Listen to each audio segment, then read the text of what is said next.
IDPS tombola pe kitisaka. Et le kotaranase et matisi likolo. Où est Mavungu? Que son âme repose en paix. L'air à bunga ito kitisaki. Fati passera. Moi je vais passer. Tout le monde passera, mais base égotique à la base. Les parlementaires de Bouba Otikala.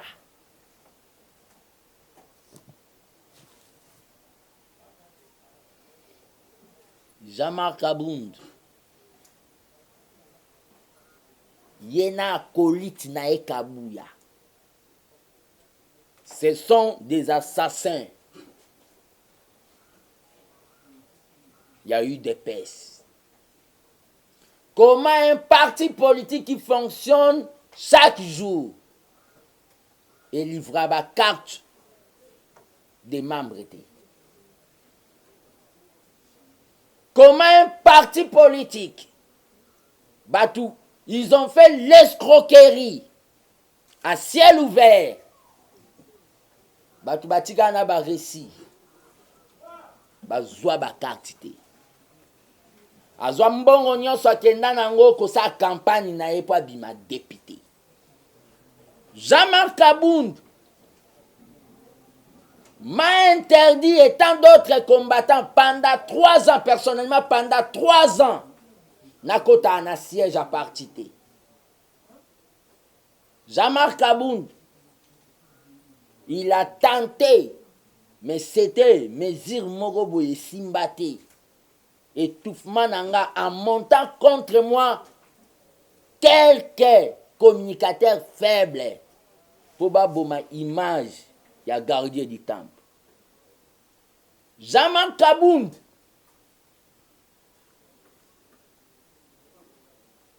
il a tenté de me remplacer les Benjamins de la présidence du parti. Pour aller qu'il soit qui dans l'élection avec Jekoko à Oubima député. Jekoko c'est mon frère. Je n'ai pas de problème. Jean-Marc Abound Salaba calcul. Jean-Marc Abound Bino bato bo pesa ki bambongo na bino. Pour un dossier tel. Bokende dia ko senge, ça n'engage pas l'IDPS. Bino batu bokenda na bureau ne privé. Bokende déjà ko senge. Na bato mo capitaine à la moko. Bazami balete. L'église catholique est pas à moko. Jean-Marc Abound voulait amener la République comme si il y avait des vice-présidents net na Tanzanie. Il s'est considéré vice-président. Ndoto, il a coûté les mains. Jean-Marc Abound s'est considéré vice-président net na Zimbabwe. Or qu'en République du Congo, il n'y a pas de vice-président. Jean-Marc Abound ba acte ya salaki. Abanda ko salango depuis kala. Abanda ko salango depuis kala. Atobola ba pine. Atobola ba pine.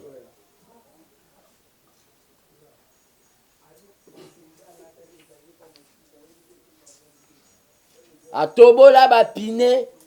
Ya batu ba mona. Mais c'est le roulage. Jean-Marc Abound a commis sa victoire. Il y a Félix Tshisekedi, net zaïe. Qu'est-ce que Jean-Marc Abound a fait pour Félix à comment à pouvoir? Donc, yende a sala que Félix. Jean-Marc Abound, c'est un soldat qui a déserté le rang. boyebi sort ya soldat soit déserté rang. À l'IDPS, il y a eu des secrétaires généraux. Oya longwa na kimia ezakaka Rémi Massamba. Honorable Rémi Massamba. Nyonso po balongwa balukela biso ka mindondo. Jean-Marc Kabund. Nazoye biso lelo. IDPS ezanzete. Biso nyonso toza makasa. Likase kokweya ya sike kobota. Quand il y avait Liaou, quand il y avait Kibasa, quand il y avait Mwankiem, Vincent, quand il y avait Faustin Birindois, quand il y avait Paul Capita qu'on appelait Dauphin, nous n'étions pas là. Maintenant, c'est nous. IDP, c'est Zanzete. Biso to amakasa. Biso tu na bafati to amakasa. Et kokweya ya sike kobota. Aux combattants qui croient que Jean-Marc Kabund va faire quelque chose, l'aura de l'IDPS s'est alimenté. Si tu crois que tu peux déplacer puissance à l'IDPS, quelque part, yebake, au sala 2 jours ba Orlando, 3 jours ba Orlando, au Tika Yomoko. Belgique avait tenté de déplacer l'IDPS na Rigini. Bokendo la sort nae. Moubaki avait tenté de déplacer l'IDPS na Kanrish na Lemba. Bokendo la sort nae. Moutate le maate. L'aura de l'IDPS s'est alimentée. Au combattant au baolinga balanda Jean-Marc Kabund, sur base de fanatisme. Sachez très bien.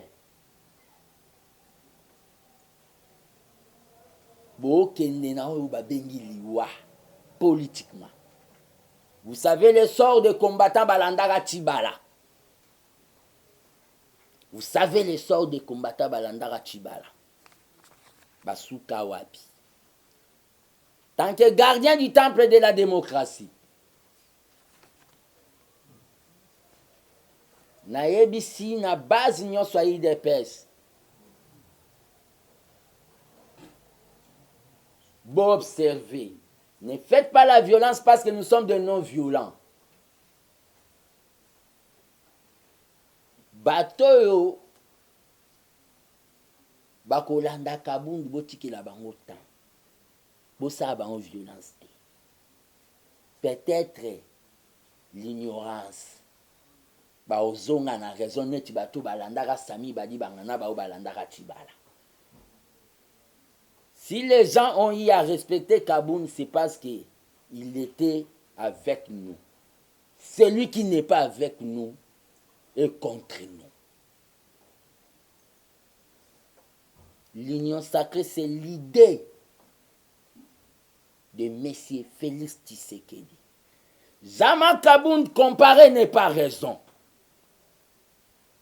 Parce que Kamere était dans le Parlement. Alongwa PPRD sali INC, ngape lokola naza na parlement, na rolongwa, na osala quelque chose si c'est décision finale.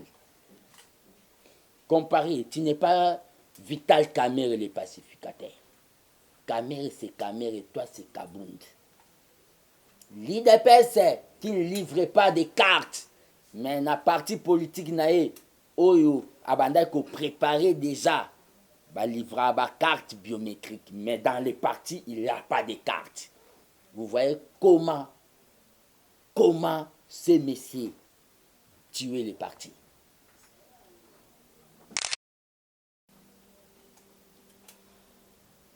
Il est de genre de personnes au balinga bakinoate.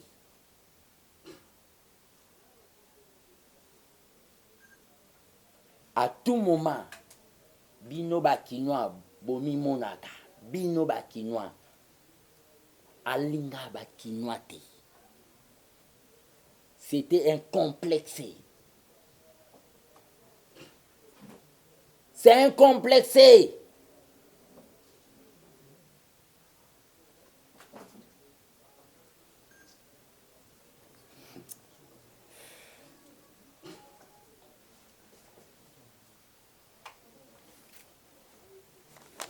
Nous sommes même partis des situations difficiles.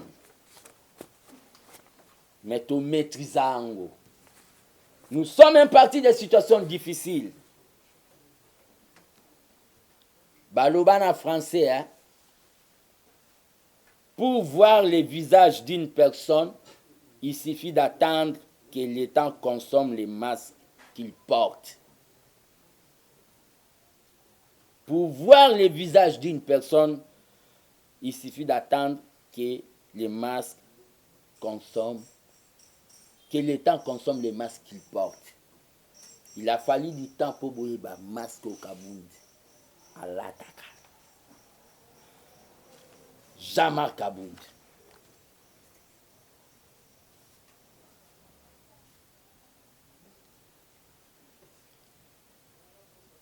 Quand j'avais fait prophétie sur Kabound, natangaki lokomo Tshisekedi le père Ayeb Sanga, la vérité est une arme invisible qui frappe tôt ou tard. Wana le père, là j'avais 18 ans. La vérité est une arme invisible qui frappe tôt ou tard. Nazalai calme. Tous contre nga, mais Nazalai calme. Il m'a verrouillé, parlement débouté. Il avait instruit dans le président du parlement de Bounion Sobayamba Ngate. Zama Kabound veut dire que Yenda Yebisa Fati a retiré signature. Beaucoup futins qui avaient porté les tenues militaires à 6h du matin dans le parlement à Gilles Nazand. Pour dire Fati retirer signature ou bientôt Longolo na parti na biso. Et Zangaï n'a pas parlementaire. Lui, il est venu récupérer la situation à 14h. Leur pinaise au pélan à limité. Qu'est-ce que Jean-Marc Kabound a apporté pour que Fati soit au pouvoir? Il y a des gens qui sont dans la diaspora, ils ont donné leur argent. Babiso na longwa, na sala ki journalisme na tangate émission candidat favori pour na vendre candidat Fati. Na ebo yemba te na kota studio na yemba Nzembu. Fati président. Poto saka propaganda Fati. Naza banquier te na koma au Congo la $1 pour Fati na bandai ko tika on na banque moi place. Qu'est-ce que Jean-Marc Kabound a fait pour que Fati soit au pouvoir?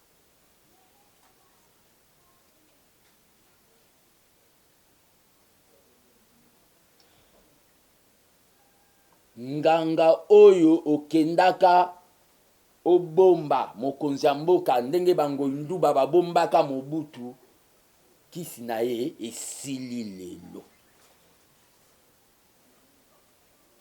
Fati aza de Nazareth. C'est Fati de Nazareth qui s'est poli. Nous attendons votre démission à main ouverte. Et votre démission dans les partis. Et après suivra votre auto-exclusion. Déjà dans l'âme de combattant, na mitema ba combattant, osa déjà auto-exclu.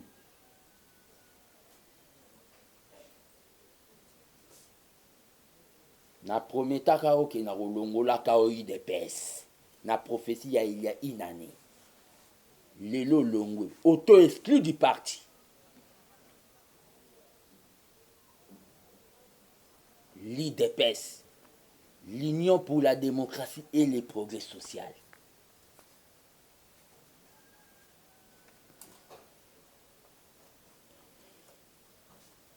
Je suis étonné de voir Papa Mbosso se rabaisser jusqu'à ce niveau. Je suis très étonné. Une institution comme Assemblée et qui ne peut pas un individu dans le Papa Mbosso, vous devez arrêter avec ce genre d'actes.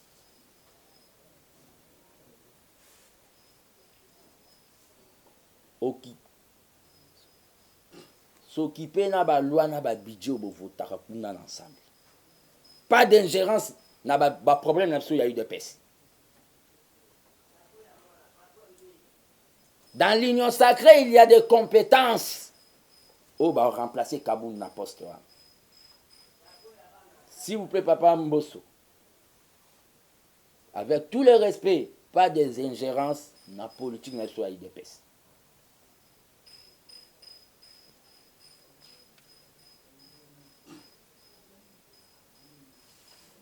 Jama Kaboun, Azalaki Obabengi, Mutoyo alinga te lumière abato ebima. Koboma ba lumière.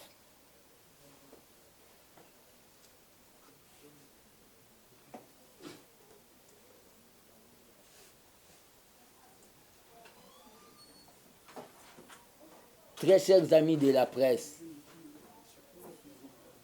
aujourd'hui je vais finir qu'il aille déposer sa démission. On attend ça. S'il ne dépose pas la démission, je demande aux députés de l'Union sacrée de prendre leurs responsabilités. Va destituer, il sera humilié. Il sera très humilié qu'il dépose sa démission. Il a trahi.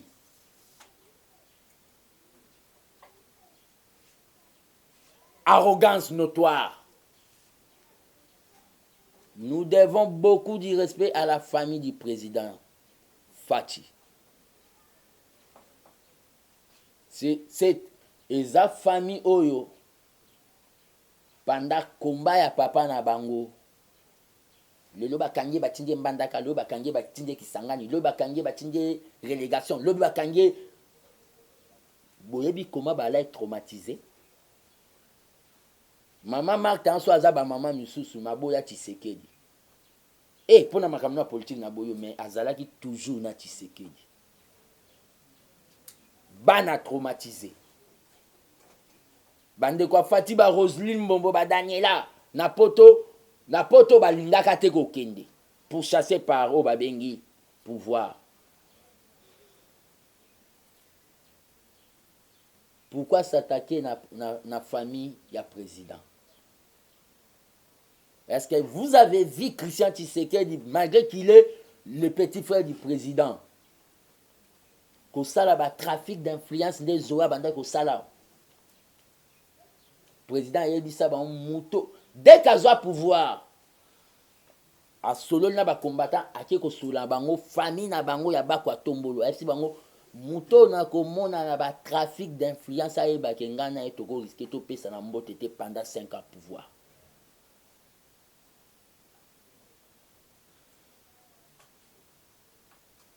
À tout moment famille président so ki famille na bino bakabun des anga identité jalousie na famille ya batu po na nini créer identité à famille na bino ndenga na créer identité ya famille ba mukoko yoka ko s'attaquer na famille ba tupo na nini. Jama Kabound. Très chers amis de la presse, IDPS sans Kabound, l'IDPS continuera. Tozana besoin ya ba konzi oyo bakoya. Peut-être je serai aussi candidat parmi bateaux pour diriger IDPS parce que j'ai une vision pour diriger les partis.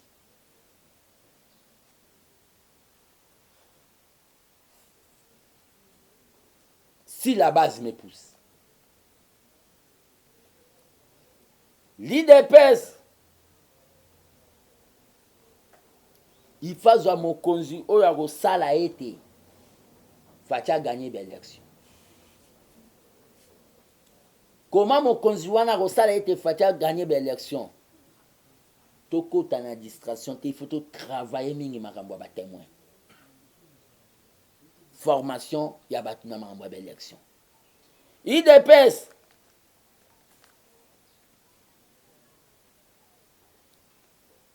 il faut se doter. Il faut pas ça IDPS imprimerie ultra moderne pour préparer la visibilité na biso. IDPS il faut créer au babengi caisse ya sécurité sociale ya ba combattant misère eleki makasi. Pas na mbongo à l'état na organisation nango. IDPS il faut ça là au babengi na chaque fédération télévision et radio le peuple d'abord. IDPS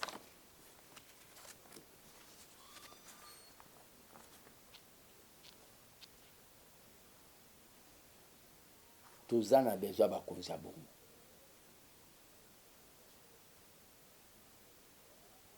Jean-Marc Kabound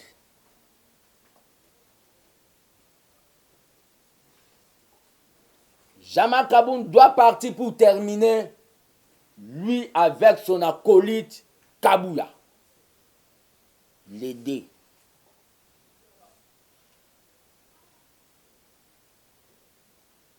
Kabouya, Corbillard à secrétaire général. Pour me Jean-Marc Kabound na liwa. Très chers combattants,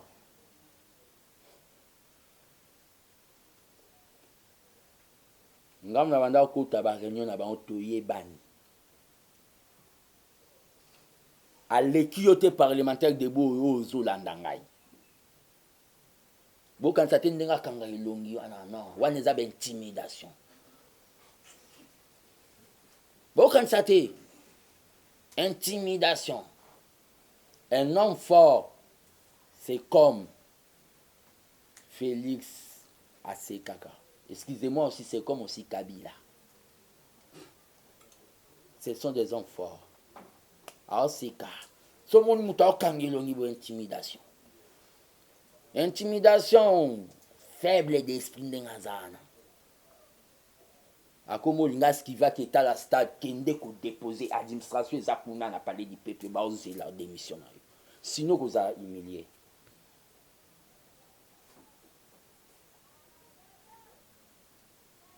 Au moment où le peuple, les combattants de l'IDPS, il faut pas la focaliser dans le dernier virage au Tozanango 2022 après token na élection, tu veux distraire et pour diviser les combattants. Tu viens traumatiser les combattants. Je te dis, Jean-Marc Kabound, l'IDPS restera indivisible. Comme Satan, comme Lucifer avait jalousé Nzambe, Akitagana, Mami Watana, démon. Jean-Marc Kabound, ndenge Lucifer, ange de lumière, alingaka comme Nzambe, l'herbe précipitaka enase. Ndenge Lucifer, ange de la lumière, alingaka comme Nzambe, il a été précipité dans ma belée. Akendaka na ba démon, na ba mami wata. Ndenge moko yo combattant aux hôtels maliboso ya ndako ya Jean-Marc Kabound okokoma.